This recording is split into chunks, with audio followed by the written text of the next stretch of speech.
I arrived in the world in August 1512 at Blackfriars in London. My mother, Maud Green, was at the time companion and close friend to the Spanish princess Catalina de Aragon. And it's clear the two women were close, as the princess stood as my godmother, and I was named for her. Within a year, my brother William followed, and in June 1515, our sister Anne completed the happy little trio. Though our idyllic life was shattered in 1517. I remember vividly my father dying. I was just 5, but the memory remains. My father, Sir Thomas Parr, had been one of King Henry VIII's closest friends. Not only was he at the coronation, but also knighted that same day. Our family are originally from Kendal, minor nobles, I suppose you would call us, though we have some blue blood, perhaps only pale blue, being descended from Edward III. My independent mother chose not to remarry, which was highly unusual for the time. Instead, she brought us up single-handedly, though we lived with her brother, Uncle William, at Rye House in Hertfordshire. She was an amazing woman, the perfect role model. As I grew older, I realised how very fortunate I was that she had both my sister and I taught alongside William. She consciously chose not to take the traditional embroidery for girls route. Instead, a complete education, as if we were sons. It has certainly served me well throughout my life, and my lust for learning is still insatiable. Not that this unique education prevented my compliance with the norm. As was expected of me, I married at 16. Edward Borough was just 4 years my senior, which was a relief. So many of my peers were paired off to old, infirm, and sometimes unkind men. It is very confusing during my time, names being so often repeated. It has been incorrectly reported I had married Edward's grandfather, Lord Borough. But no, just as well, he had a sickness of the mind that saw him kept under lock and key at home. I would not have liked that. Though his death came just a year before his grandson, my Edward. Life wasn't easy in the Borough household. My father-in-law was a tyrant.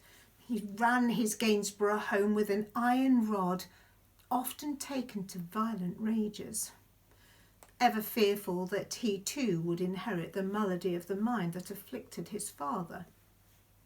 Edward and I tried to maintain a quiet presence so as not to garner unwelcome attention.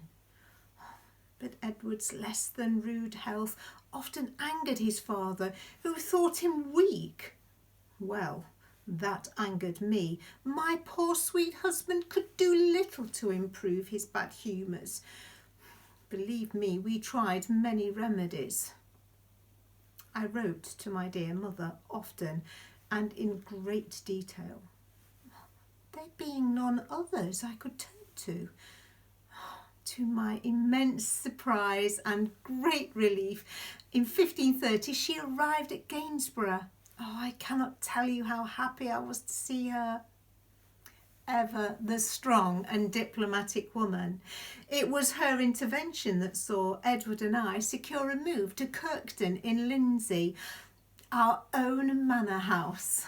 How wonderful to be finally free to lead our own lives away from the tyranny of the old hall.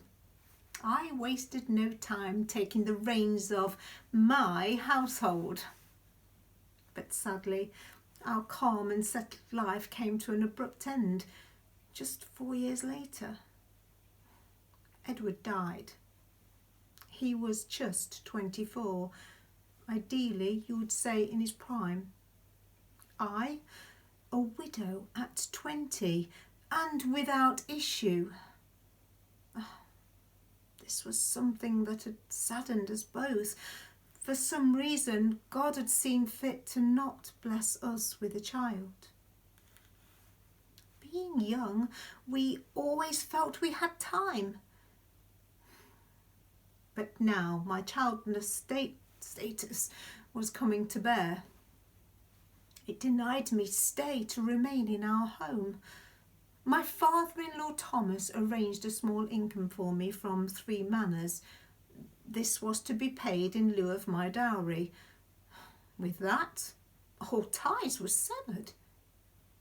I had no family home to return to, my dear mother having died 2 years earlier. And so I journeyed to Kendal, to Sizer Castle, the home of my kin, Katheryn Neville, Lady Strickland. I had so admired my mother's strength, resisting the expected remarriage after father died. But remaining a widow at so tender an age was not an option for me. In 1534, I did something highly unusual. I arranged my own match. I had become aware of the twice widowed John Neville, Lord Latimer. He was distant kin. A kind man with 2 children. Yes, he was 18 years my senior, but pray do not judge. Marrying an older man, as I mentioned earlier, was a common situation. Our match brought many benefits to us both. We were quite the happy couple. My new husband was a considerate and very tolerant man. I became stepmother to his 2 children, 14-year-old John and 9-year-old Margaret, and I quickly adapted to my new life as mistress of a large household. And this was at Snape Castle in North Yorkshire. The Nevilles, being one of the oldest and most powerful families, were well respected. John having served Henry VIII on his 1513 French campaign, and he had been rewarded with a knighthood. Unlike many other noble families, we escaped the usual rivalries and led a quiet and uneventful life. Well, that was until the winter of 1536, at the time of the Lincolnshire risings. Somehow we became embroiled in these rebellions, or the pilgrimages of grace as they would come to be known. Catholic rebels dragged John away. Why, I was terrified, powerless. I had no idea what to do, was ever fearful for our lives. These rebels thought to use his position to extort their aim, holding him hostage, a bargaining chip. Their aim, a return to the old faith and reinstatement of links with Rome. However, John had been a soldier. He was wily and escaped. As for me, a woman without her husband's protection, why, I was vulnerable and in great danger. The rebels ransacked our home, taking what they could. They threatened to kill me and the children unless John gave himself back to them. Which of course he did. Miraculously, though, he negotiated with our captors and none of us were harmed. I may have escaped physically, but that terrifying experience was to scar me. I could see that England needed clarity. Oh, I'd leanings already, but this hardened my resolve for religious reform. John's history as a known supporter of the Catholic Church now came to bear. He had been quite vocal in his opposition to the annulment of the King's marriage to Katherine, and had made no secret of his views on the subsequent one to Anne Boleyn. There were those who couldn't decide whether he was a victim of this rebellion or was indeed its ringleader. Oh, a tense time followed. Summoned to London to explain himself. I feared the worst. Yet, thank the Lord, he was cleared of any involvement. But mud sticks, and the episode tarnished his reputation for years. John had always served the crown so faithfully.